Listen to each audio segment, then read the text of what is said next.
ऐसी दो घटनाएं इतिहास में, भक्ति काल में, जिसे जब तक संसार रहेगा तब तक उन घटनाओं को कोई भुला नहीं सकता।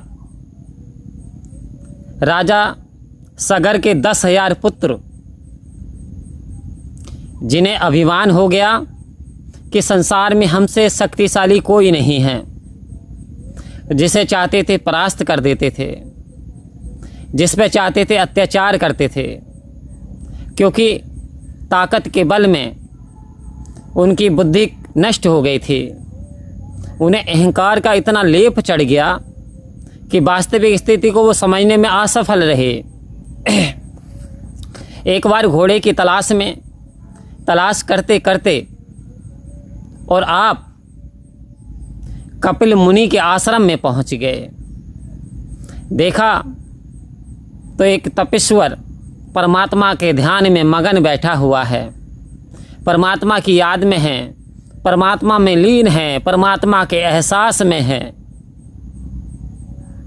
अब ये इनसे रहा ना गया, क्योंकि सब्र तो इनमें था नहीं, क्योंकि 10,000 थे, पृथ्वी को भी लौटे फिरते थे, जिधर से खोदते थे। 10,000 की संख्या भी काफ़ी होती है। अब इनमें अहंकार हो गया।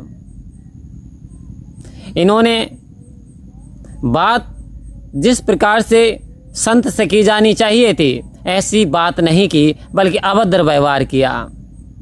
किसी ने हिलाना शुरू कर दिया, किसी ने दाढ़ी पकड़नी शुरू कर दी और कहा कि हमारी बात का जवाब नहीं देता, शांत बैठा हुआ है। दूसरा कहता है कि लगता है कि घोड़ा इसी ने चुराया है।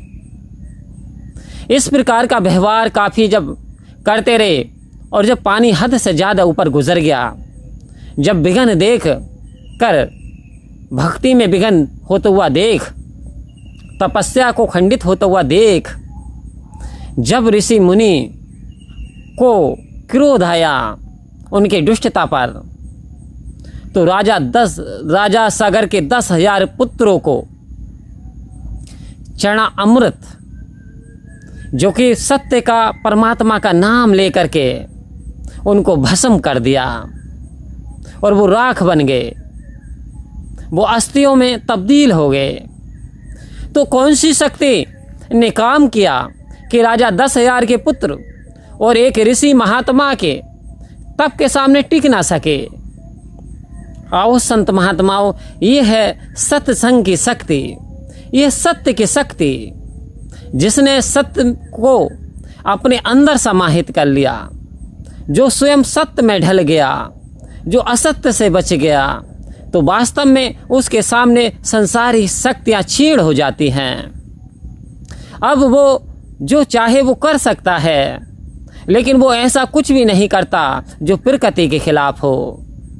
आओ संत महात्माओं, एक ये सत्संग की शक्ति है कि आज उनका नाम इतिहास में अजर और अमर है।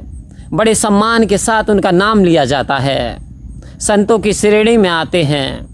नंबर 2, सती सावित्री। जब तक इतिहास रहेगा, महिला शक्ति में सर्वोपरि स्थान सती सावित्री का रहेगा। मृत्यु से भी लड़ गई।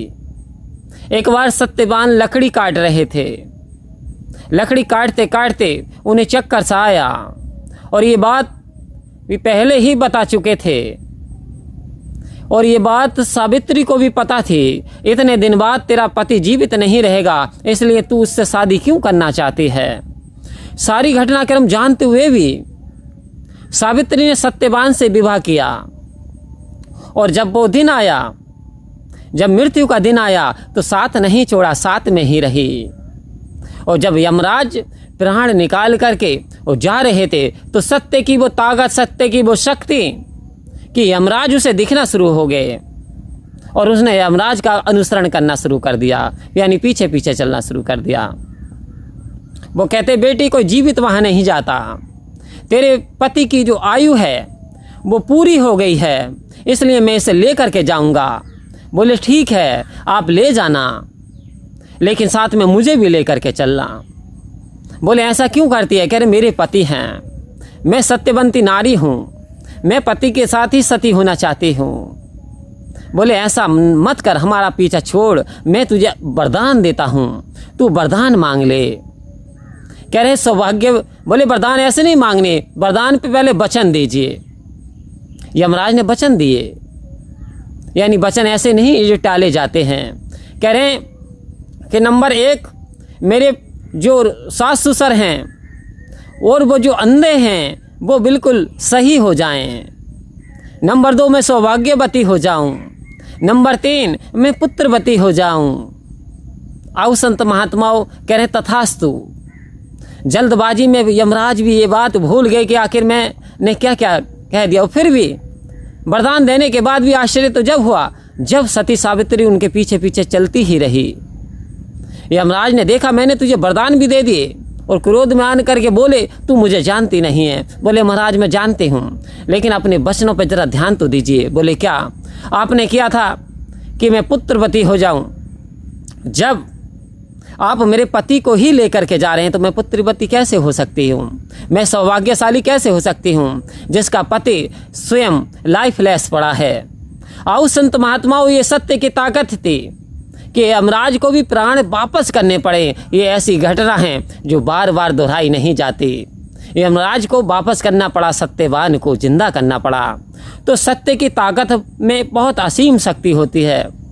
बट प्रश्न ये आता है, क्या हम खाली सत्य को सुनते हैं, कहते हैं, क्या हम उसे अमल में लाते हैं? यदि वास्तव में हम अमल में लाए, ज्ञान कर्म में ढल जाए तो जीवन का श्रृंगार बने। आओ संत महात्माओं, इस ज्ञान को कर्म में ढालना है तो जीवन सज जाएगा, संभल जाएगा। सतगुरु की असीम कृपा बरसेगी। परम प्यार से बोलिए धन्यवाद जी।